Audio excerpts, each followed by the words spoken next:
Bab ke-185. Bagaimana dengan Alfian? Pertanyaan itu menyambut Bara yang baru tiba di apartemen. Riana dapat melihat raut wajahnya yang sedikit frustrasi. Raihan tetap akan menuntut pertanggungjawaban. Dia beri dua pilihan, menempuh jalur hukum atau menikahi Melati. Astagfirullah. Riana menjeda ucapannya dengan hela napas. Entah akan seperti apa reaksi Aileen jika mengetahui masalah ini, yang pasti ia akan sangat patah hati. Terus bagaimana? Si bos menolak menikahi Melati dan membeli di penjara. Mungkin setelah ini dia harus siap-siap, karena bagaimanapun juga, berdasarkan bukti dia ada di posisi yang salah. Aku tidak akan percaya kalau Alfian melakukan semuanya atas kesadaran diri. Pasti ada sesuatu yang tidak beres, kan? Riana memiliki keyakinan bahwa Alfian adalah sosok suami sempurna untuk Aileen. Kita semua percaya kalau bos tidak bersalah, tapi bukti menunjukkan kalau bos memang berusaha melecehkan Melati. Rekaman CCTV mobil sangat jelas. Bruk. Suara benda terjatuh mengalihkan perhatian Bara dan Riana. Sontak mata keduanya membulat sempurna saat melihat siapa yang berdiri di sana dengan tubuh terpaku. Sebuah ponsel mahal baru saja terjatuh dari tangannya. Aileen? Dalam hitungan detik bola mata Riana telah dipenuhi cairan bening. Entah harus bahagia atau sedih. Bahagia karena bertemu kembali adiknya setelah 5 tahun berpisah, dan sedih sebab Aileen telah mendengar sesuatu yang seharusnya disembunyikan darinya. Dengan berlinang air mata Riana melangkah pelan. Memeluk sang adik sangat erat. Keduanya terisak-isak. Sementara Bara berdiri terpaku dengan raut wajah penuh khawatir. Kenapa tidak bilang kalau mau datang? Aku kan bisa menyiapkan makanan kesukaanmu. Riana berbisik tanpa melepas pelukan. Tidak apa-apa. Aileen semakin terisak. Kenapa pergi meninggalkanku begitu lama, Kak? Aku tidak punya saudara lain lagi untuk berbagi. Maafkan aku. Aku terlalu cepat mengambil keputusan saat itu. Tapi sekarang aku tidak akan meninggalkanmu lagi. Keduanya saling melepas kerinduan. Bunda, kenapa Bunda nangis? Pertanyaan Vio mengalihkan perhatian semua orang. Aileen dan Riana melepas pelukan, lalu menatap anak perempuan itu. Hai, sayang. Aileen menyeka air mata, lalu berjongkok di hadapan Vio dan membelai wajahnya. Wah, ternyata anak mama cantik sekali. Itu Mama Aileen, sayang. Sudah pernah video call, kan? Tanya Riana. Vio mengangguk seraya menatap wanita cantik di hadapannya. Ia ingat beberapa kali Papa Alfian melakukan video call dengan seorang wanita yang dipanggil Bawi sebagai Mama. Dan wanita cantik itu adalah yang sekarang ada di hadapannya. Sudah, Bunda. Ayo, peluk Mama Aileen dulu, sayang. Vio mengulas senyum tipis, membuat Aileen langsung memeluk keponakannya itu. Sementara Riana melirik sepasang anak kembar yang berada di belakang mamanya. Ia tertawa kecil memandangi keduanya. Penampilan Bian yang sangat menggemaskan menyerupai wanita sosialita. Persis seperti Riana di masa lalu. Sedangkan Brian terlihat lebih pendiam dan tenang. Namun, menatap penuh selidik. Sini, sayang. Bunda kangen sama kalian. Ia berjongkok seraya merentangkan tangan, membuat dua anak berusia 5 tahun itu segera mendekat. Anak-anakku sudah besar semua. Terakhir digendong bunda kalian masih bayi. Ia mencium kening kedua anak itu bergantian. Suasana hangat menyelimuti dengan perkenalan Bian, Brian dan Vio. Apalagi dengan tingkah Bian yang centil dan cerewet. Ia memberi hadiah tas mahal untuk Vio sebagai hadiah perkenalan. Oh ya, di mana Boy? Tanya Aileen, sebab hampir 10 menit ia berada di apartemen, namun belum melihat putra sulungnya. Boy ada di kamar. Sejak pagi dia belum keluar.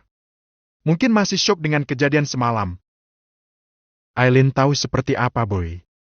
Jika sedih atau marah, ia akan mengurung diri di kamar dan tidak ingin bicara dengan siapapun. Aku mau menemuinya dulu. Riana segera beranjak, menuntun Aileen menuju sebuah kamar. Beberapa kali Aileen mengetuk sambil memanggil, hingga anak lelaki itu muncul dari balik pintu. Mama! Tanpa kata ia langsung menghambur memeluk sang mama. Hai, sayang. Kenapa di kamar aja? Tidak main sama Vio? Bukannya Boy punya teman baru, ya? Siapa namanya? Raffi, kan? Dalam hangatnya pelukan sang mama, Boy mengangguk pelan. Boy nggak mau punya mama tiri, Ma. Mama tiri itu pasti jahat. Aileen menarik napas demi menghilangkan sesak yang sejak tadi memenuhi dadanya. Apa yang terjadi dengan suamiku? Apa yang kudengar tadi itu benar? Aileen dan Riana sedang duduk di ruang keluarga, sambil sesekali mengawasi anak-anak yang sedang bermain dan memastikan anak-anak tidak mendengar pembicaraan mereka. Aileen, kamu harus percaya kalau Alfian tidak mungkin melakukan itu. Aku yakin ada sesuatu yang tidak beres, mungkin Alfian sedang dijebak. Kamu yang paling tahu apapun tentang Alfian dibanding orang lain, dan kamu bisa menilai dia sendiri. Aileen mengangguk pelan, menyeka air mata dengan selembar tisu. Aku tahu, tapi bagaimana semuanya bisa terjadi? Aku tidak begitu tahu. Kamu bisa membicarakannya dengan Alfian begitu dia datang nanti. Dia dan Mas Gali sedang berusaha untuk menyelesaikan masalah. Semoga ada jalan damai untuk mereka. Lalu bukti apa yang tadi dibicarakan Bara yang menunjukkan kalau Mas Alfian bersalah? Riana terdiam, membuat Aileen menatap Bara penuh tuntutan. Aku tidak bisa tunjukkan tanpa izin dari bos. Maaf. Sementara itu, di rumah Abah, suasana tegang masih menyelimuti. Raihan masih bersikukuh meminta pertanggungjawaban. Apalagi setelah Alfian menolak menikahi Melati, lelaki itu semakin berang. Sementara Abah sedang berusaha meredam kemarahan Raihan. Pria paruh baya itu terlihat lebih sabar dan tidak gegabah. Ia bahkan masih berbicara dengan santun, meskipun terlihat kecewa. Sementara di sudut sofa lain ada Melati yang masih menangis dalam pelukan Umi. Gali yang duduk di ruang tamu bersama Alfian menepuk bahu saudaranya itu. Sejak kejadian itu Alfian tampak tidak tenang. Kamu tenang saja, Al. Dalam proses pemeriksaan nanti bicara jujur saja dan jangan menutupi apapun. Aku akan segera menghubungi pengacara. Tak ada sahutan dari Alfian. Pikirannya sekarang hanya tertuju pada Aileen. Bagaimana kalau sang istri mengetahui semuanya dan salah paham? Demi apapun, Alfian tidak pernah ingin kehilangan Aileen dan anak-anaknya. Soal masalah ini tolong jangan sampai Aileen tahu. Aku tidak mau dia salah paham. Tenang saja. Sekarang kamu harus punya alasan masuk akal untuk menunda kepulangan. Alfian mengangguk pelan. Kalau begitu sekarang kita pamit saja dulu. Kita tinggal tunggu panggilan dari kepolisian begitu Raihan selesai melayangkan laporan. Keduanya lantas berdiri. Alfian baru akan melangkah saat tiba-tiba seseorang muncul di ambang pintu. Deg! Jantung Alfian seperti akan terhenti berdetak. Tubuhnya mendadak lemas. Sosok yang berdiri di ambang pintu membuatnya semakin gusar. Aileen? Maaf, bos. Saya sudah bilang supaya Bu Bos tidak menyusul ke sini. Tapi beliau memaksa. Saya tidak punya pilihan lain. Ucap Bara. Aileen menatap semua orang yang ada di ruangan itu. Perhatiannya terfokus pada wanita muda yang sedang terisak dalam pelukan seorang wanita parubaya. Kemudian menatap wajah suaminya penuh dengan ketegangan. Ia dapat melihat betapa suaminya itu sedang tertekan, bahkan sedikit memucat. Sayang, tolong jangan salah paham dulu. Aku bisa jelaskan semua. Ini tidak seperti yang kamu pikirkan.